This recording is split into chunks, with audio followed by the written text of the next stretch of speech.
Good morning. Online class में आपका स्वागत है। कल मैंने आपको रासायनिक संयोजन के नियम के बारे में बताया था। 5 नियम में 4 नियम मैंने समझा दिए थे, एक अंतिम नियम रह गया था। फिर मैं दोबारा थोड़ा आपको बता देता हूँ। पहला नियम था द्रव्यमान संरक्षण का नियम, जिसे हम ऊर्जा संरक्षण का नियम भी कह देते हैं। क्या कहता है ये कि द्रव्य को न तो उत्पन्न कर सकते हैं और न ही नष्ट। हाँ, इसकी ठोस द्रव गैस अवस्था को चेंज कर सकते हैं, रंग रूप चेंज कर सकते हैं, लेकिन द्रव्यमान में कोई परिवर्तन नहीं कर सकते। अर्थात रासायनिक अभिक्रिया में अभिकारकों का कुल भार और बने उत्पादों के कुल भार क्या होते हैं? सदैव बराबर होते हैं। इनमें कोई अंतर नहीं होता है। सेकंड बताया मैंने स्थिर अनुपात का नियम, मतलब जो भी यौगिक है उसमें दो तत्व मौजूद है, 2 है, 3 है, 4 है, उनका जो भारात्मक अनुपात है वो सदैव क्या होता है? स्थिर रहता है। चाहे किसी या कहीं से किसी भी स्रोत से इसको प्राप्त कर लिया जाए। जल है और जल 2 तत्वों से बना है, O और H। तो इसमें भार के अनुसार अब जल कहाँ से प्राप्त करें? नदी से, झील से, कुएं से, तालाब से प्राप्त कर लो। तो प्रत्येक नमूने का हम अलग अलग विश्लेषण करते हैं तो हम क्या पाएंगे कि भार के अनुसार 1:8 का अनुपात ही होगा, चाहे कोई भी जल का नमूना हो। अगर आयतन से देखेंगे तो 2 आयतन हाइड्रोजन, 1 आयतन ऑक्सीजन होगी। ऐसे हमने उदाहरण दिया था कार्बन डाइऑक्साइड 2 तत्वों से बनी है, कार्बन और ऑक्सीजन। इसमें C और O का अनुपात सदैव 3:8 ही रहता है, चाहे किसी भी स्रोत से कहीं से CO2 को प्राप्त कर ले। हमने बताया कार्बन को वायु में जलाते हैं, CO2 नमूना 1 प्राप्त हो गया। कैल्शियम कार्बोनेट का अपघटन करते हैं तो CO2 का नमूना 2 प्राप्त हो गया।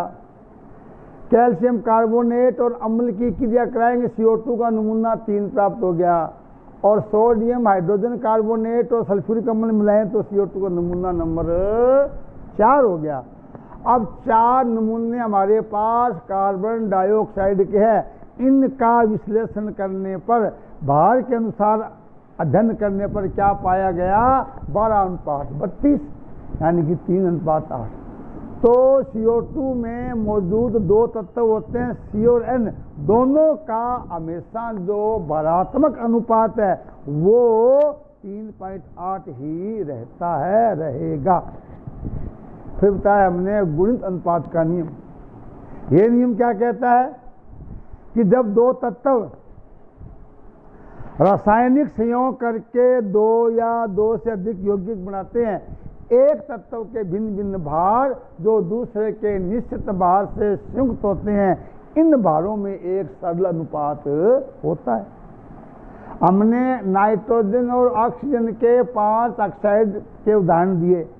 जब नाइट्रोजन और ऑक्सीजन को क्रिया कराते हैं 5 ऑक्साइड बनते हैं, nitrous oxide, nitric oxide, nitrogen dioxide, nitrogen tetroxide, nitrogen pentoxide.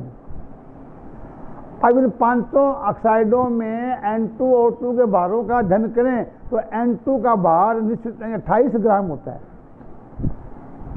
O के भार 16, 32, 48, 64, 80 यानी 1:2, 3, 4, 5, यानी कि 28 ग्राम N2 से संयोग करने वाली ऑक्सीजन के भारों का अनुपात क्रम से 1, 2, 3, 4, 5 है, जो कि एक सरल अनुपात है। फिर बताया हमने तुल्य अनुपात का नियम। क्या बताया गया?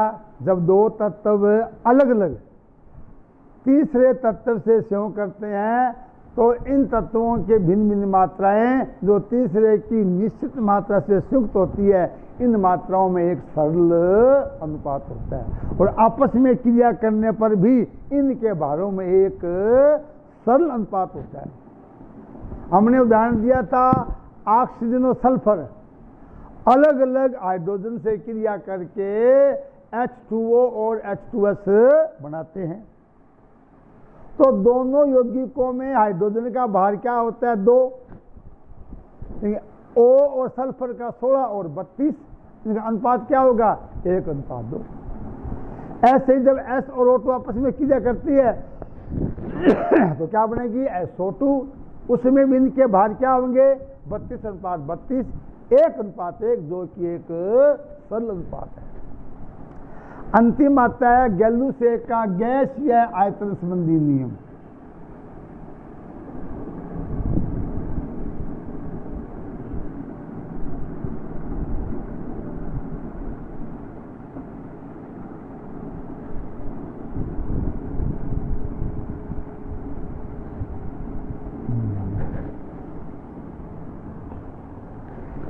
जैसा कि नाम से विदित है, गैलुसे द्वारा दिया गया।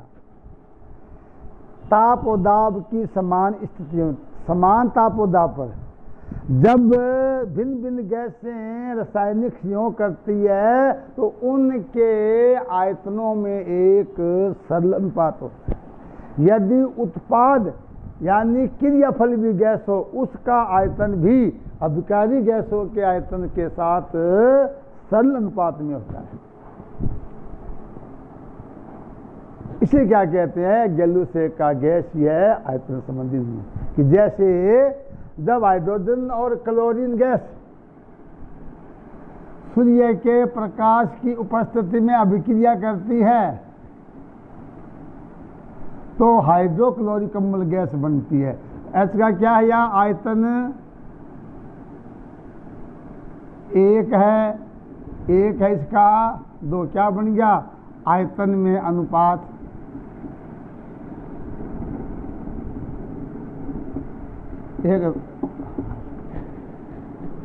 इसी प्रकार कार्बन डाइऑक्साइड और O2 की जगह से क्या बनती है? Carbon monoxide.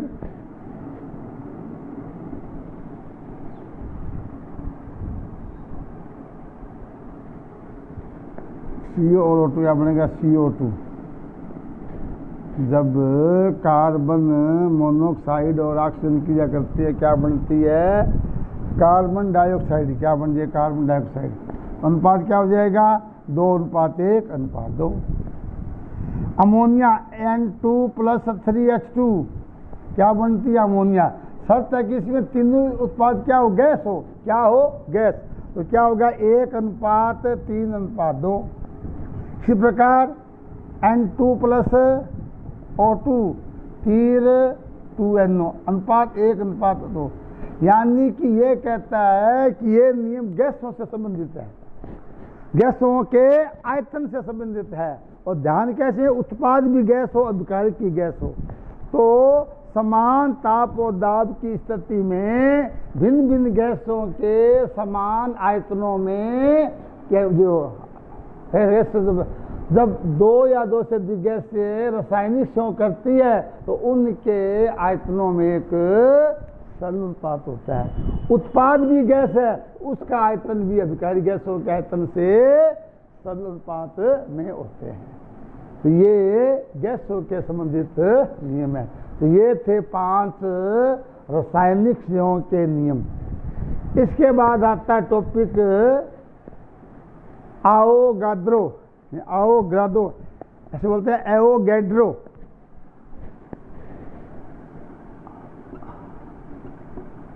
आओगाद्रो परिकल्पना।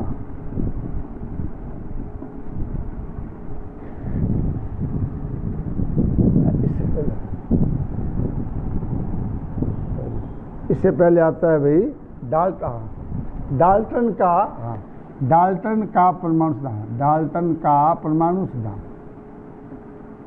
ये आओगाद्रो परिकल्पना कल होगी। परमाणु सिद्धांत, जिसका आपने 10th या 9th में अध्ययन भी किया है, डाल्टन का परमाणु सिद्धांत। अभी हमने जो 5 नियम बताए थे उसमें पहले जो 4 नियम है, हालांकि 5वें नियम की व्याख्या नहीं हुई डाल्टन से, पहले जो 4 नियम है उनके आधार पर डाल्टन ने एक परमाणु सिद्धांत दिया, जिसे बोलते हैं डाल्टन का परमाणु सिद्धांत। इसकी कुछ बातें हैं।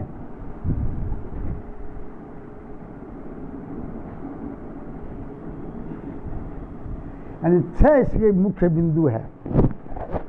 तो सारे आपके किए हुए आपको शायद याद भी होंगे, ये 10वीं की साइंस में आपको मिल जाएंगे। क्या है कि प्रत्येक पदार्थ है वो छोटे छोटे कणों से मिलकर बना होता है, जिन्हें क्या कहते हैं? परमाणु कहते हैं। क्या कहते हैं? कि पदार्थ छोटे छोटे कणों से मिलकर बनता है, इन कणों को क्या कहते हैं? परमाणु कहते हैं।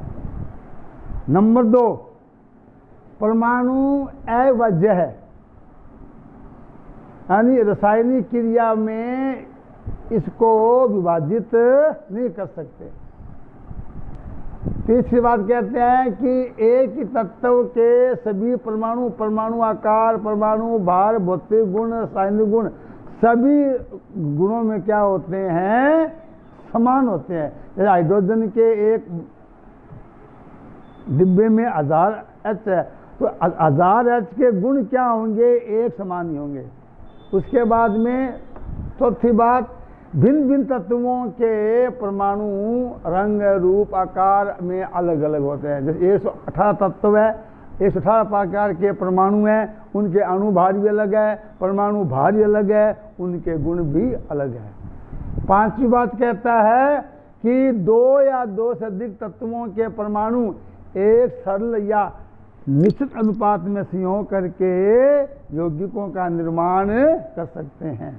और अगली बात कहता है कि परमाणु को रासायनिक क्रिया में नष्ट नहीं किया जा सकता, और न ही एक तत्व के परमाणु को दूसरे तत्व के परमाणु में बदला जा सकता है।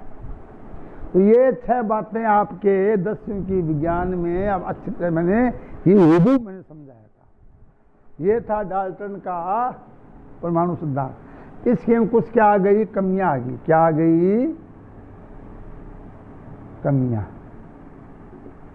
क्या कमियां? ये कहता है कि परमाणु अविभाज्य है, लेकिन वास्तव में परमाणु 3 मौलिक कणों, किससे? इलेक्ट्रॉन, प्रोटॉन और न्यूट्रॉन से मिलकर, अपने थॉमसन का परमाणु मॉडल, रदरफोर्ड का, नील बोर का मॉडल पढ़ा आपने, उनमें क्या देखा कि परमाणु कुछ मौलिक कणों से मिलकर बना होता है। क्या? Electron, proton, neutron. सेकंड बात बताइए कि एक ही तत्व के सभी परमाणु सभी गुणों में भौतिक और रासायनिक अणुभार में क्या होते हैं? समान होते हैं। लेकिन कुछ तत्व ऐसे होते हैं जिनके जो परमाणु हैं वो गुणों में भिन्न होते हैं। इनका नाम क्या दिया गया है? समस्थानिक। यानी समस्थानिकों के कारण डाल्टन की ये परिकल्पना गलत होगी कि एक तत्व के सभी परमाणु सभी गुणों में समान होते हैं। जैसे हाइड्रोजन के 3 समस्थानिक है, 1H1, 1H2, 1H3, कार्बन के C12, C13, C14, O के 16, 17, 18, यानी कि इसमें Cl के 35, Cl 37, 17, N 14, N 15, यानी ये ऐसे तत्व है जिनके अलग अलग परमाणु है और इनके परमाणु भार अलग है। इन्हें क्या कहते हैं? समस्थानिक। नेक्स्ट टॉपिक आएगा, सब समझाएंगे कि एक ही तत्व के भिन्न भिन्न परमाणु, जिनके परमाणु क्रमांक क्या होते हैं समान, लेकिन भार क्या होते हैं भिन्न, समस्थानिक कहलाते हैं। तो समस्थानिकों की खोज के बाद इसकी ये धारणा गलत साबित हुई कि एक तत्व के सभी परमाणु सभी गुणों में समान होते हैं। फिर बताया कि भिन्न भिन्न तत्वों के परमाणु भार या अणु भार अलग अलग होते हैं। यहाँ भी एक कमी आ गई, किसके कारण, समभारिक के कारण। समभारिक के कारण, जैसे ना आर्गन है, कैल्शियम और पोटेशियम है, या इनके अणु भार क्या होते हैं 40-40 होते हैं, 18, 19, 20। यानी कि कुछ तत्व ऐसे हैं जो भिन्न भिन्न है, फिर भी उनके परमाणु भार समान होते हैं, यद्यपि परमाणु क्रमांक भिन्न है। इन्हें क्या बोलते हैं, समभारिक। इसके कारण भी ये इसकी चौथी परिकल्पना भी गलत साबित हुई। पांचवी में क्या बताया था कि एक परमाणु को दूसरे में बदला नहीं जा सकता, लेकिन नाभिकीय केमिस्ट्री, न्यूक्लियर केमिस्ट्री में क्या होता है, अल्फा बीटा गामा कणों के द्वारा एक रेडियो एक्टिव तत्व को दूसरे में परिवर्तित किया जा सकता है। तो ये था डाल्टन का परमाणु सिद्धांत है, उसकी कमियां। इसके बाद आएगा एवोगैड्रो हाइपोथेसिस, एवोगाड्रो की परिकल्पना, उसके परिकल्पना है और उसके उपयोग है। थैंक्स।